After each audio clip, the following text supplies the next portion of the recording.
안녕하세요. 이경 집사입니다. 신원들의 간증으로 하나님께 영광 올려드리길 원합니다. 한 자매의 고백입니다. 코로나로 인하여 신앙에 대한 갈급함이 점점 무덤덤해지고 교회를 향한 비난들이 들려올 때마다 움츠러들면서 하나님과의 첫사랑을 점점 잃어가게 되었습니다. 이제 나에게도 믿음이 생겼다고 스스로 자부하며 믿음을 지킬 수 있을 것 같은 때가 있었지만 하나님께서는 너무나 쉽게 무너져가는 인간의 연약한 모습을 보여주시며 항상 겸손하라는 마음을 주셨습니다. 위기는 곧 기회라는 말처럼 어찌 보면 이 시간이 나의 신앙을 되돌아보고 하나님과의 관계를 회복할 수 있는 시간이 될 수 있다는 마음을 주셨습니다. 또한 올 여름 부동산법으로 인해 집을 구하기 힘든 상황 속에서 어려움을 겪고 있을 때 하나님께서는 따뜻하고 귀한 보금자리로 이사할 수 있는 복을 허락해 주셨습니다. 등교하지 못하고 있는 아이의 학업을 봐주고 세심하게 돌봐줄 수 있는 여건도 허락해 주셨습니다. 이미 너무나 많은 복을 주신 주님께 감사하지 못하고 부족한 것에만 집중했던 인간적인 모습들을 회개합니다. 공동체 안에서 한 영, 한 마음으로 주님을 섬기며 따르기를 결단합니다. 또 다른 가정의 간증입니다. 지난 몇 년간 드리지 못했던 11조를 드려야겠다고 결단하면서 11조를 드려서 집안 재정이 부족하면 어떡하지? 라는 생각으로 계속 방해를 받았습니다. 그래도 입 밖으로 내뱉지 않으려고 노력하였고 하나님의 것을 구별하여 올려드리게 되었습니다. 정말 감사하게도 모자라거나 부족한 일은 일어나지 않았고 오히려 생각지도 않았던 일들을 통해 하나님께서 저희 가정의 재정을 붙들고 계심을 보게 되었습니다. 남편은 정부에서 버팀목 자금 추가 지원 대상자로 선정되었고 저는 작년 한 해 일하지 않았음에도 연차 수당이 나왔습니다. 하나님께서 우리의 재정을 아시고 넘쳐 흐르게 채워주심을 느낄 수 있었습니다. 육아휴직 기간 동안에는 승진되었다는 소식도 받았습니다. 또 복직할 날이 가까워지면서 예전 직장보다 더 가까운 곳으로 발령받을 수 있다는 소식을 듣게 되었습니다.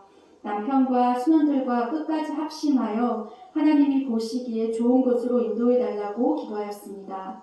하나님께서는 모든 기도를 다 듣고 계셨고 기다란 끝에 원하던 곳으로 발령을 받게 되었습니다.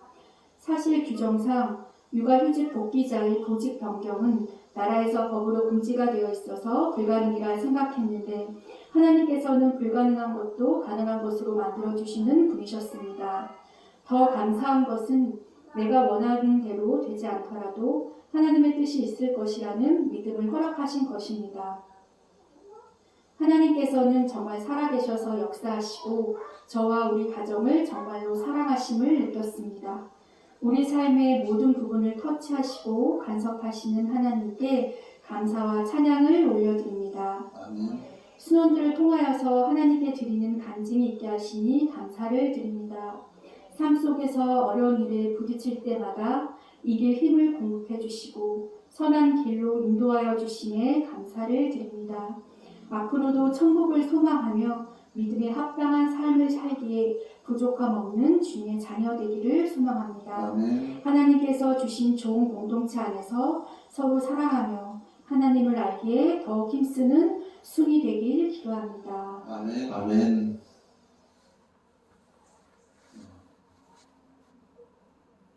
우리 코로나 때 2020년 작년 한 해죠. 작년 한 해 나의 신앙은 어떠했는지 한번 돌아보시길 바랍니다. 2019년도에 비해서 2020년 코로나 때 나의 신앙은 어떠했는가, 그런 귀한 깨달음이 있었고 그 깨달음 자체가 굉장히 귀한 것이죠. 또 11조를 드리겠다고 결단하는 그 귀한 모습, 하나님의 것은 하나님께 드리는 그런 믿음입니다. 그때 그것은 바로 나 중심이 아닌 하나님의 중심으로 살겠다는 결단에 대한 표현이죠. 하나님의 관점으로 살고 하나님 중심으로 산다는 것, 세상이 하나님 중심으로 돌아간다는 것, 재정은 말할 것도 없이 하나님 중심으로 돌아간다는 것. 그래서 내가 믿는다는 것은 바로 나 중심의 관점에서 하나님의 중심의 관점, 하나님 중심의 삶으로 옮겨가는 것을 의미하는 것입니다. 그때 하나님께서 특별한 이렇게 복을 주시기로 하십니다. 이렇게 육아 휴직 기간 동안에 승진되었다는 소식, 저도 이런 이야기는 처음 들어봤고, 그렇죠? 휴직 기간 동안에 좋은 곳으로 보직이 변경되어지고, 또 남편 버팀목 자금 추가 지원 대상자도 되고 많은 선물을 허락하신 줄 믿습니다. 나 중심이 아닌 하나님 중심의 삶, 나 중심이 아닌 하나님 중심의 재정, 나 중심이 아닌 하나님 중심의 비전 가지시기를 축복합니다. 그것이 거듭남입니다. 그것이 거듭난 사람의 삶인 줄 믿습니다. 그런 삶을 사시기를 원합니다. 자, 우리 함께 기도하겠습니다. 주님 감사합니다. 저희들 이 마지막 때를 준비하러 살아가는 귀한 신앙인으로서의 아름다운 모습 갖게 해주시옵소서. 오늘 말씀을 통해서 주님의 음성 듣게 하여 주시옵소서. 말씀을 듣고 전하는 자 모두 성령님의 인도 아래 듣고 전할 수 있게 해주시옵소서. 성령 저희의 심령을 열어주시고 저희의 마음의 문을 열어주시고 듣는 귀를 열어주시옵소서. 이 모든 말씀 예수님의 이름으로 기도합니다. 아멘. 자, 죽음을 염두에 둔 삶이 주는 유익은 무엇일까? 죽음을 염두에 둔 삶. 예외별로 좀 나이 차이가 있는 것 같아요. 1부, 2부 예배는 좀 연세가 있으신 분과 하면 여기는 주로 청년층이 좀 많은데 청년은 특히 죽음에 대해서 생각하는 분도 있고 또 그렇지 않은 분도 있겠죠. 그러나 오늘 본 말씀은 마지막 때를 준비하라. 천국을 준비하라는 의미는 같은 의미죠. 마지막 때를 준비하라는 의미와 같은 맥락에 있습니다. 자, 죽음에 대해서 별로 신경을 안 쓰는 사람도 있죠. 무시하면서 살아가는 사람도 있고 전혀 생각하지 않는 사람도 있고 있는데 대부분 거의 무시하면서 살아가는 경우가 많죠. 그러나 죽음은 온다라는 것이죠. 우리 기독교 신앙은 죽음을 온다는 것을 알라는 것입니다. 그래서 죽음 너머의 세상, 천국을 기대하며 준비하라 이렇게 말씀하고 있어요. 스티브 잡스 이제 애플 창업자죠. 2005년 스탠퍼드 대학교의 졸업식에서 당받은 축사를 전합니다.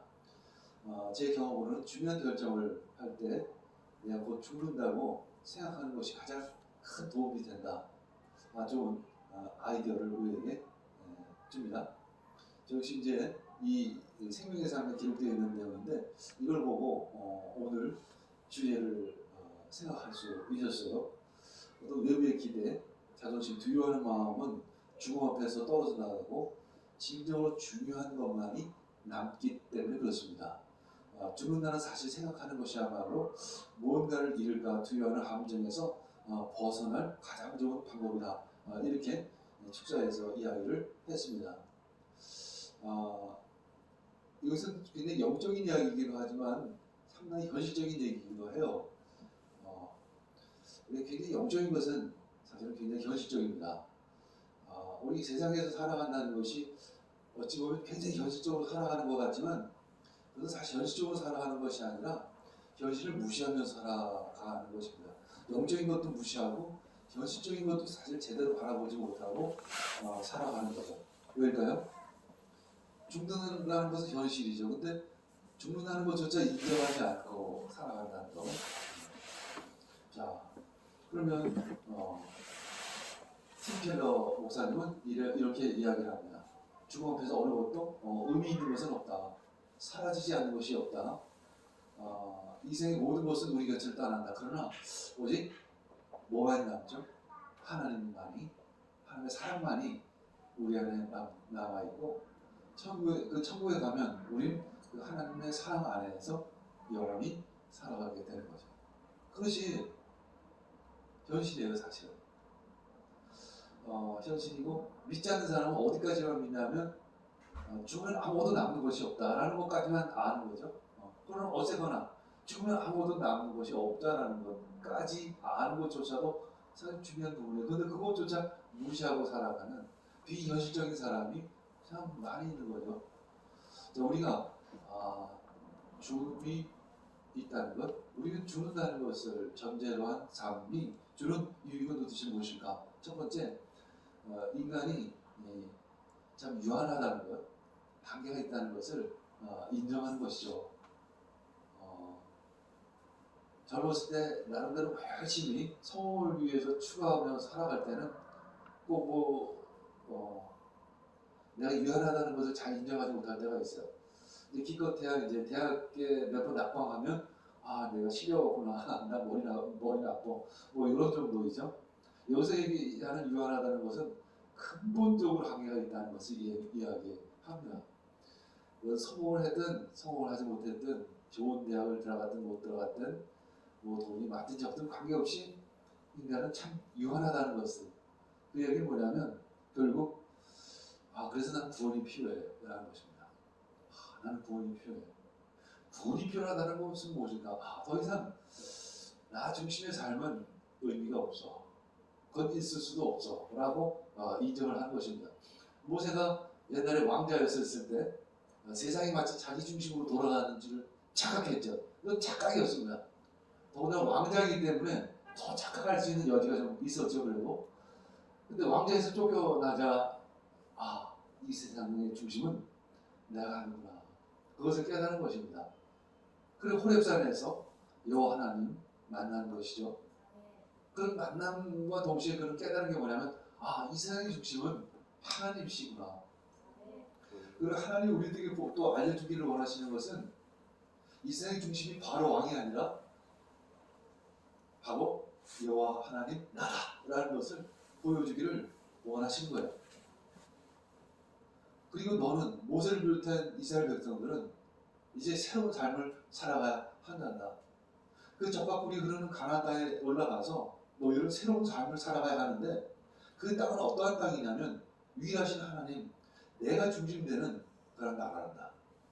너희들은 너희의 삶이나 너의 생각 모든 것이 나 중심으로 생각하는 훈련을 해야 한단다 라는 것입니다. 왜냐하면 어차피 너희들은 그렇게 만들어졌다라는 것이죠. 우리는 만들어지기를, 피조물이라는 것을 우리는 항상 인정을 해야 마치 우리가 창조주처럼 살아가면 큰 오산이죠. 우리 그저 피조물이에요. 피조물은 나를 만드신 분 중심으로 살아가야 하는 거죠.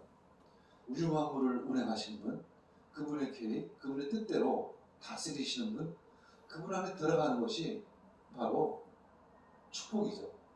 11조가 그런 의미가 있어요. 11조를 드린다는 것은 하나님이 재정적으로 역사하신다, 다루신다, 다스리신다. 나는 그 안에 들어가겠습니다. 하나님의 다스리심을 인정하고 믿겠습니다. 그리고 그 재정의 흐름 속에, 하나님의 재정의 흐름 속에 내가 들어가겠습니다. 했더니 오늘 간증 같은 게 나오는 거죠. 물론 이 간증이 있다고, 이런 체험이 있다고 해서 없다고 해서 바뀌는 것이 있는 건 아니에요. 가끔 하나님은 우리에게 보이는 체험을 주시는 거죠. 그럼 네가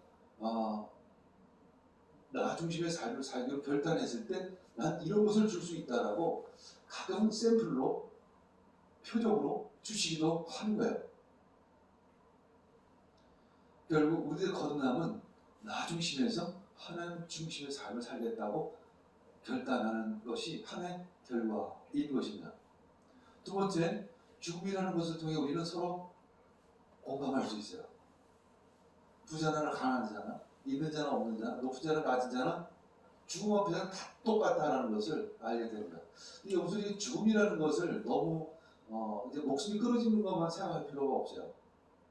많은 것들이 있어요. 코로나 역시 똑같이 당하죠. 우리는 동일하게 비무기천을 따지지 않고 똑같이 해당이 되는 거죠. 마치 그런 것처럼 질병 역시, 암 역시, 모든 어려움 역시 동일하게 우리 겪을 수밖에 없는 그런 공감대를 가지고 있다라는 거죠. 그래서 우리 옆 사람에 대한 어떤 연민의 마음을 가질 수 있어야 합니다. 우리 이제 강인혜 간사가 이제 악약별을 함께 시작을 합니다. 이제 강인혜 간사가 이제 지금 가장 이제 아기 육아 때문에 가장 힘든 시기 중에 하나죠. 물론 그래도 조금 힘든 시기 조금 넘었는데 이제 그런 간증을 해요. 참 나만 그런 게 아니라 친구하고 전화 보면 그 나이에는 다 그렇게 힘들더라라는 거죠. 그거에 바로 나만 힘든 게 아니에요, 사실은. 그런 상황 속에 있는 사람들은 대부분 상당히 힘듭니다. 마치 함명되면은 안 있는 것 같이 느껴져요. 근데 왜 입원을 해요? 왜? 힘드니까 입원을 하는 거예요, 사실은. 표현을 안 한다는 게 사실은. 인내심으로 버티는 것 뿐이에요, 사실은. 누가 표현을 하고. 결국 무슨 얘기냐면, 다 힘들다는 얘기예요. 그 상황에서는. 그게 공감됩니다. 그러면서 아이학교를 시작하는 거예요. 그게 어떤 마음이냐면, 열방의 어미, 열방의 아비의 마음이에요. 내가 힘드니까 너도 힘들고, 나만 힘든 게 아니라 우리 모두가 힘들구나. 우리 같이 메시아를 대망하는 거죠. 그런 의미로. 같이 구원을 소망하는 거예요. 그러면서 같이 이것을 어떻게 이겨나갈 것인가를 같이 기도를 하는 것입니다. 그게 이것이 믿음의 사람의 모습이에요.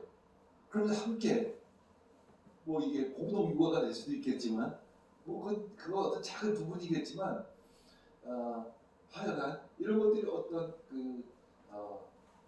사역이 될 수도 있죠. 나 비전이 될 수도 있어요. 그럼 주아 나는 그런 비전을 가지고 살아야 되겠구나. 그 아픈 이들이나 그 힘든 사람들을 위해서 내가 섬기면서 봉사하는 비전, 그런 목적이 그런 삶을 살아가야 하겠구나라는 결단을 할 수가 있는 거죠, 사실. 거기서 우리는 나름대로 삶의 목적이 생길 수도 있고 삶의 비전이 생길 수도 있는 것이죠. 그러면서 세 번째는 욕심을 내려놓을 수 있어요. 쓸데없는 욕심. 우리 삶에 대한 쓸데없는 욕심들이 참 많이 있죠. 대부분 너무 비현실적인 욕심이에요. 청년들이 여기 많으니까 대표적으로 얘기를 하면 한 달에 이제 열심히 아르바이트를 하면 한 150만 원에서 200만 원 정도 벌 수 있죠. 그렇죠? 열심히 요즘에 시간당 10,000원이 좀 안 되니까. 근데 이제 뭐 다 그런 건 아니에요. 다 그런 건 아닌데 그리고 좀 집안이 중산층 이상 되고 부모님이 어서 육의식주를 해결해 주는 집 같으면 자녀들이 100만 원 벌면 100만 원 벌어서 뭐 하죠? 많이 쓰죠. 자기를 위해서 대부분 써버리는 경우가 많아요. 물론 다 그런 건 아니에요. 같이 좀 어려운 집은 그래서 어려운 집이 날 수도 있어요. 사실 그런 측면에서 보면 집안을 돕기도 하고 섬기기도 하지만 아마 절반 정도는 내가 보기에는 다 써버리는 것 같아요. 우리나라를 대충 따지면. 그러니까 우리 얼마 전에 백화점에 코로나 때문에 매출이 전반적으로 축소됐죠. 근데 20대, 30대만큼은 올랐대잖아요. 명품 소비와 20대, 30대 소비는 늘었대요. 왜일까요? 바로 그런 부분이죠. 그 사람들은 현실에서 사는 걸까요? 비현실에서 사는 걸까요? 사실은 비현실에서 사는 것입니다.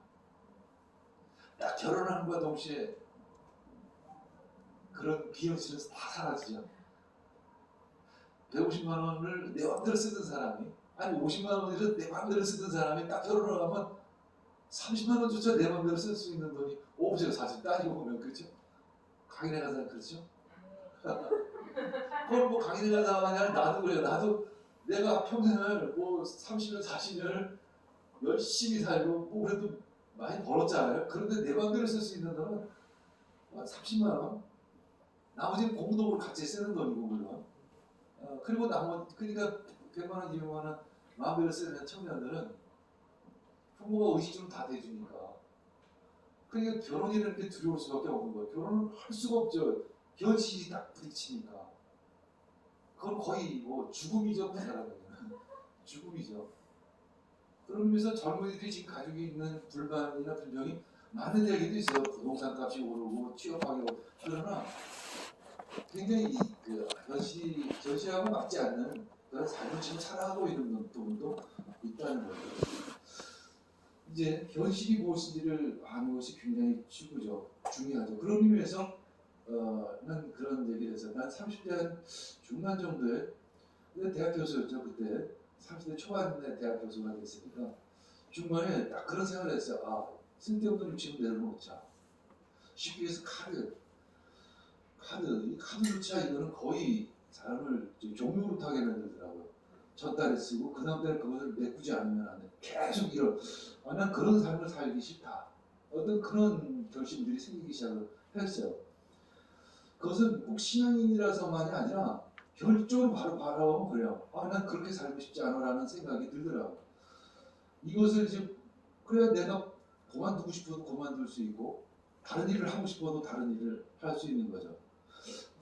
그리고 자본주의에 사는 우리들은 지금 사실 현실에서 사는 것이 아니에요. 사실은 그런 의미로 보면 카드로 살죠. 빚내서 살죠. 100만 원밖에 못 버는데 100만 원을 자기 위해서 다 써버리죠. 이게 현실이 아니죠. 사실 굉장히 비현실적인 삶을 살아가고 있는데 착각 속에서 살아가는 그것이 현대인의 모습이에요. 영적인 것은 현실을 바라보고 현실이 주는 만큼 살아가는 것이라고도 얘기할 수가 있어요. 사실은. 그리고 그 이상을 꿈꾸면서 우리는 살아가는 것입니다. 내주 빌보 3장 8절 읽겠습니다. 내주 예수 그리스도를 아는 지식이 가장 고귀함으로 난 그 밖에 모든 것을 해로 여깁니다. 난 그리스도 때문에 모든 것을 이뤘고 그 모든 것을 옳로 여깁니다. 이런 삶의 방식이에요. 바울 사도의 삶을. 이게 우리는 자칫 보면 되게 비현실적으로 사시네. 세상 잘 모르시네. 근데 바울 사도는 세상 그래도 살아본 사람이에요. 그렇죠? 바울 사도는 가진 만큼 가져본 사람이에요. 근데 일종의 죽음이라는 것, 인간의 그 한계 앞에서 그 모든 것을 오물이라는 것을 아는 사람이에요. 그렇기 때문에 그 모든 것을 오물로 여기고 내 주 예수 그리스도를 아는 지식이 가장 귀하다는 것을 아는 사람이에요. 이것은 비현실적인 것이 아니에요. 이건 상당히 논리적인 것이고 이것은 상당히 이성적인 것입니다. 그러면서 신앙적인 것이고 우리는 죽음을 염두에 두면 가치 있는 것만을 잡을 수가 있어요. 그래서 어떻게 보면 굉장히 현실적이 되는 거예요. 사실 굉장히 실제적인 것이 되는 것입니다. 빌립보서 3장 12절 그래서 바울사도는 이렇게 고백하죠. 나는 이것을 이미 얻은 것도 아니며 이미 목표점에 다다른 것도 아니며 그리스도 예수께서 나를 사로잡으셨으므로 나는 그것을 붙들려고 쫓아가고 있습니다. 아멘. 예수님은 이렇게 천국은 오고 있지만 아직 도착하지는 않았다라고 이렇게 이야기합니다. 이것은 긴장이에요. 긴장. 옛날에 우리 요즘엔 함재비가 없죠. 함재비 지은이 함재비 아니? 그건 이제 우리나라 풍속인데 옛날에 목사님 나이 때는 결혼할 때 친구가 결혼하면 친구가 이제 감재비가 돼가지고 신부에 줄 폐물들을 그냥 신랑의 친구들이 들고 이제 밤에 찾아가는 거죠. 삼사세요 막 그러면서 이제 팔러 가요. 그러면 이제 함재비들이 일부러 좀 시간을 더디 갑니다. 이제 중간에 뭐 예를 들어 술도 좀 먹고 뭐 저녁도 먹고 이런 시간을 좀 그럼 그쪽에서 애타게 기다리잖아요. 그냥 막 친척들이 다 모여가지고 애타게 기다리는 거죠. 마치 그런 것처럼 당시 유대인들은 처녀들이 들러리를 쓰는데 신랑은 이제 기다리는 것입니다. 근데 분명히 출발했다고 하는데 오지는 않은 거예요. 출발했는데 오지는 않아요. 여러분들 마지막은 왔을까요? 아직 안 왔죠? 근데 오고 있어요. 지금. 오고 있어요. 마치 하여튼 수천 광년 떨어진 곳에 별빛이 우리를 바라보죠. 근데 어쩌면 이미 그 별은 없어진 별일 수도 있어요. 근데 빛은 나에게 보이죠? 지금 보고 있지만 그 별은 이미 사라진 별일 수 있어요. 무슨 뜻인지 아시겠죠? 마치 그런 것처럼 이미 성공은 오고 있다는 것입니다.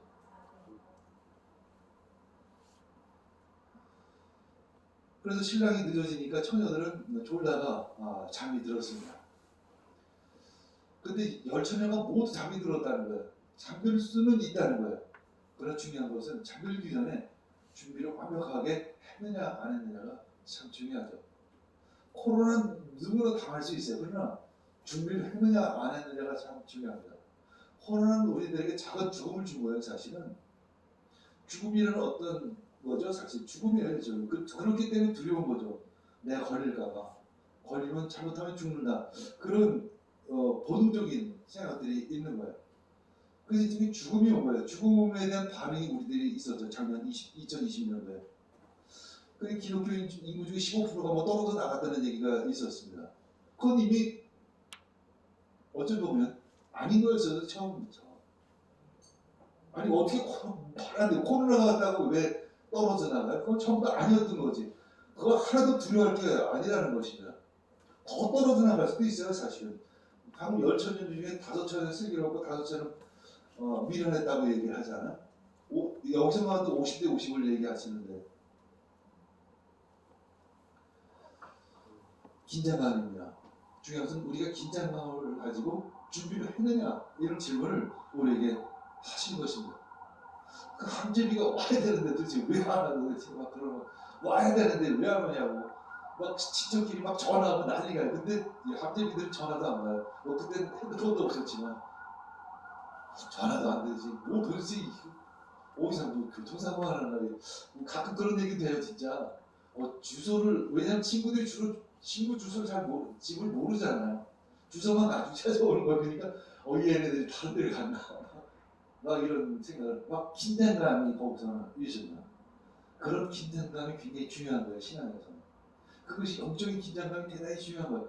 예수님에 대한 사모함이 있는 거죠. 신랑에 대한 사모함이 있는 것입니다. 그러면서 또 구하고 그것을 위해서 준비하는 것입니다. 그냥 기다리고만 있는 것이 아니라 신랑 함재비가 오면 그래 뭐가 좀 부족한가? 뭐 더 좀 준비하자. 함재비가 늦게 오는 이유가 있어요.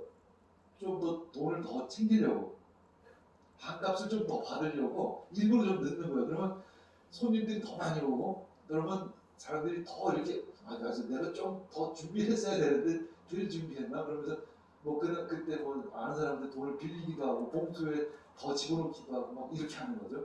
마치 그런 것처럼 우리는 더 준비를 해야 한다는 거예요 사실은. 그래서 마태복음 25장 3, 4절 이렇게 했습니다. 어리석은 처녀들은 등불을 가졌으나 기름은 갖지 않았다. 그러나 슬기로운 처녀들은 자기들의 등불과 함께 그의 기름도 준비했던 것입니다. 이것은 신랑을 맞이한 태도가 슬기로움과 미련했는가라는 거죠.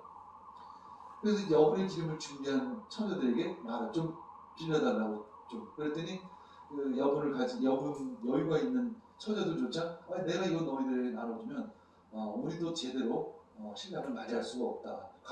가게 가서 살아 이렇게 이야기를 합니다. 그런 미련 처녀들은 이제 가서 기름을 사긴 샀지만 시간이 너무 늦은 거죠. 그래서 결혼식장에 들어갈 수 없게 된 것입니다.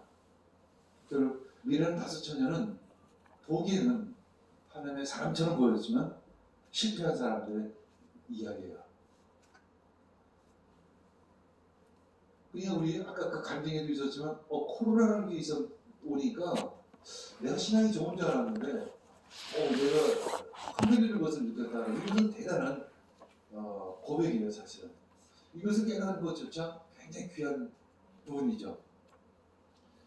그런데 이제 갑자기 소리가 납니다. 신랑이 왔다고. 나와서 맞이하라고 이렇게 소리가 들립니다. 근데 문제가 생긴 거죠. 여분의 기름이 없는 사람은 더 이상 등불을 밝힐 수가 없는 것입니다. 영적으로 충만하지 않았던 사람은 예수님이 오시면 어떤 문제가 생기면 어려운 일을 닥치게 되면 그 신앙 자체가 흔들리는 것입니다. 마태복음 7장 7절 읽겠습니다. 구하라 그러면 하나님께서 너에게 주실 것이다. 찾아라 그리하면 너희가 찾을 것이다. 문을 두드리라 그리하면 하나님께서 너에게 열어주실 것이다. 아멘. 누가복음 11장 13절에서 그럼 무엇을 구하라 하는 것이냐면 성령을 구하라 라고 말씀하고 있습니다. 한 명, 하늘에 계신 아버지께서 구하는 사람에게 성령을 주시지 않겠느냐. 한마디로 영적인 갈급함이 있어야 한다는 거죠. 영적인 체험이 있어야 한다는 거죠. 왜일까요? 결국은 그 끝에 가면 부모도 자식을 책임질 수가 없습니다. 내가 여러분들의 목회자이지만 나조차 여러분들을 책임질 수가 없어요. 준비하는 건 여러분 각자 해봅시다 라는 거죠. 그리고 그 몫에 따라 그 자신이 신앙에 따라서 그날에 가서 심판을 받을 것입니다. 각자 개별적으로. 신앙의 여정은 함께 공동체적으로 해요. 그럼 그 마지막 때 판단받는 것은 각자 받는다라는 거죠. 10명의 그 처녀들도 10명이 상당히 친했었겠죠. 상당히 가까운 사람이었고 같이 저녁도 먹고 같이 밥도 먹고 같이 놀고 수다 떨었던 사람이죠. 그러나 다섯은 다 결혼 숙장에 들어갔지만 다섯은 들어갈 수 없었던 것입니다. 마태복음 7장 21절 읽겠습니다. 나더러 주님 하는 사람이라고 해서 하늘나라에 들어가는 것이 아니라 하늘에 계신 내 아버지의 뜻을 행하는 사람이라 들어간다라는 거죠. 행한다는 뜻을 우리가 자꾸만 액션 정도로만 생각하지 말고 그 길을 간다라는 개념으로 받아들이시길 원합니다. 순종이나 행함이라는 것을 그 말씀에 따라서 그 길을 가는 사람을 의미합니다. 천국을 가려면 천국에 대한 방향성이 있어야 되고 그 방향을 향해 있어야 하는 것이죠. 그것이 바로 순종인 것입니다. 천국을 구하고 천국을 소망하면서 천국을 바라보지 않는다면 그것은 가짜죠. 그거에 대한 마음이 없는 거예요, 사실은. 우리 가끔 그런 그리스도인들이 굉장히 많이 있어요. 천국을 소망하면서 천국에다가 방향을 두지 않는 거죠. 예수 그리스도에게 방향을 두지를 않는 거예요. 세상에 방향을 두면서 천국을 소망한다고 말로만 얘기하는 것이죠. 나더러 주님 하는 사람이라고 해서 하늘나라에 들어가시 아니라는 것입니다. 천국을 소망한다면 천국에 대한 방향성을 가지고 그 길을 향해 있어야 한다는 것입니다. 그러면서 우리에게 깨어있으라 말씀하십니다. 여러분 세상에 있는 것들을 사랑하지 마십시오. 세상에다가 목적을 두지 말라는 거죠. 세상의 것은 다 도구다라는 거죠. 주머니에 있는 것입니다. 주머니에 있는 것을 바라보지 말라는 것이죠. 천국을 소망하고 예수 그리스도를 바라보고 그렇게 살아가라는 것입니다. 누가 세상을 사랑하면 그 사람 속에는 하나님의